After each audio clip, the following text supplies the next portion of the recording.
a WikiVidi documentaries production. Don't forget to like and subscribe. Enjoy. Grigori Rasputin. Grigori Yefimovich Rasputin was a Russian mystic and self-proclaimed holy man who befriended the family of Tsar Nicholas II, the last monarch of Russia, and gained considerable influence in late imperial Russia.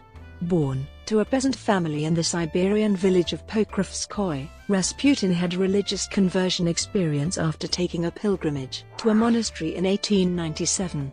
He has been described as a monk or as a strannik, though he held no official position in the Russian Orthodox Church. After traveling to St. Petersburg, either in 1903 or the winter of 1904-05, Rasputin captivated some church and social leaders.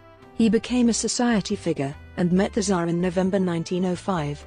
In late 1906, Rasputin began acting as a healer for the Tsar and his wife Alexandra's son Alexei, who suffered from hemophilia and was Nicholas' only heir. At court, he was a divisive figure, seen by some Russians as a mystic, visionary, and prophet, and by others as a religious charlatan. The high point of Rasputin's power was in 1915, when Nicholas II left St. Petersburg to oversee Russian armies fighting World War I, increasing both Alexandra and Rasputin's influence. As Russian defeats in the war mounted, however, both Rasputin and Alexandra became increasingly unpopular. In the early morning of Rasputin was assassinated by a group of conservative noblemen who opposed his influence over Alexandra and the Tsar. Some writers have suggested that Rasputin helped discredit the Tsarist government, and thus helped precipitate the Russian Revolution and the fall of the Romanov dynasty. Very little about Rasputin's life and influence is certain, however, as accounts have often been based on hearsay, rumor, and legend. Early life. Rasputin was born a peasant in the small village of Pokrovskoye, along the Tora River in the Tobolsk gubernia in Siberia. According to official records, he was born on and christened the following day. He was named for Saint Gregory of Nyssa, whose feast was celebrated on January 10. There are few records of Rasputin's parents. His father, Efim, was a peasant farmer and church elder who had been born in Pokrovskoye in 1842, and married Rasputin's mother, Anna Parshukova, in 1863. Efim also worked as a government courier, ferrying people and goods between Tobolsk and Tyumen. The couple had 7 other children, all of whom died in infancy and early childhood. There may have been a 9th child, Theodosia. According to historian Joseph T. Furman, Rasputin was certainly close to Theodosia and was godfather to her children, but the records that have survived do not permit us to say more than that.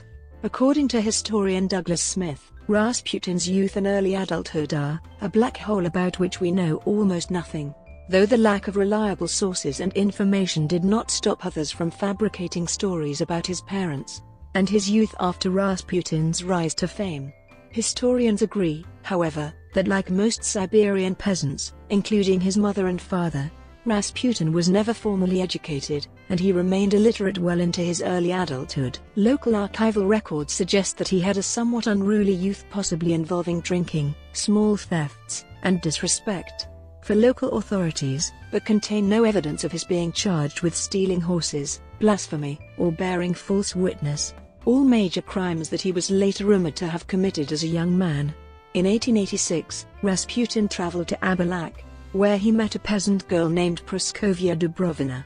After a courtship of several months, they married in February 1887. Praskovya remained in Pokrovskoye throughout Rasputin's later travels and rise to prominence, and remained devoted to him until his death. The couple had 7 children, though only 3 survived to adulthood: Dmitry, Maria, and Varvara. Religious conversion. In 1897, Rasputin developed a renewed interest in religion and left Pokrovskoye to go on a pilgrimage. His reasons for doing so are unclear. According to some sources, Rasputin left the village to escape punishment for his role in a horse theft. Other sources suggest that he had a vision either of the Virgin Mary or of St. Simeon of Verkhovny, while still others suggest that Rasputin's pilgrimage was inspired by his interactions with a young theological student, Melity Zaborevsky. Whatever his reasons, Rasputin's departure was a radical life change. He was 28, had been married 10 years, and had an infant son with another child on the way. According to Douglas Smith, his decision could only have been occasioned by some sort of emotional or spiritual crisis.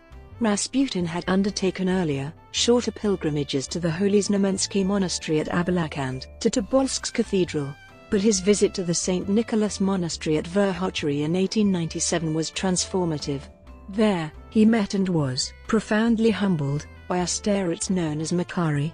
Rasputin may have spent several months at Verkhovtary, and it was perhaps here that he learned to read and write, but he later complained about the monastery itself, claiming that some of the monks engaged in homosexuality, and criticizing monastic life as too coercive. He returned to Pokrovskoye a changed man, looking disheveled and behaving differently than he had before.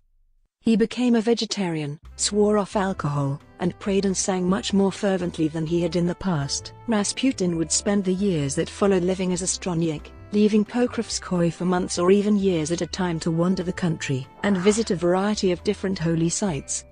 It is possible that Rasputin wandered as far as Athos, Greece, the center of Orthodox monastic life, in 1900. By the early 1900s, Rasputin had developed a small circle of acolytes, primarily family members and other local peasants, who prayed with him on Sundays and other holy days when he was in Pokrovskoye. Building a makeshift chapel in Efim's root cellar, Rasputin was still living within his father's household. At the time, the group held secret prayer meetings there.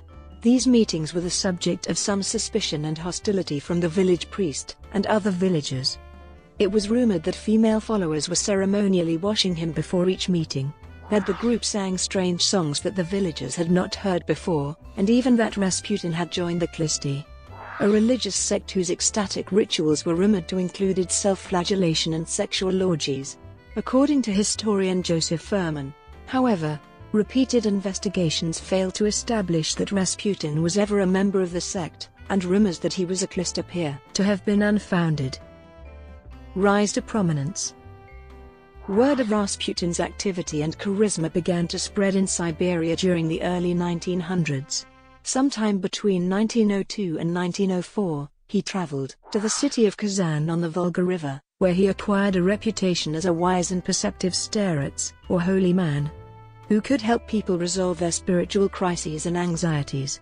Despite rumors that Rasputin was having sex with some of his female followers, he won over the Father Superior of the Seven Lakes Monastery outside Kazan, as well as a local church officials Archimandrite Andrei and Bishop Kristanos, who gave him a letter of recommendation to Bishop Sergei, the rector of the St. Petersburg Theological Seminary, at the Alexander Nevsky Monastery, and arranged for him to travel to St. Petersburg, either in 1903 or in the winter of 1904-1905. Upon meeting Sergei at the Nevsky Monastery, Rasputin was introduced to a number of different church leaders, including Archimandrite Feofan, who was the inspector of the theological seminary, was well connected in St. Petersburg society, and later served as confessor to the Tsar and his wife.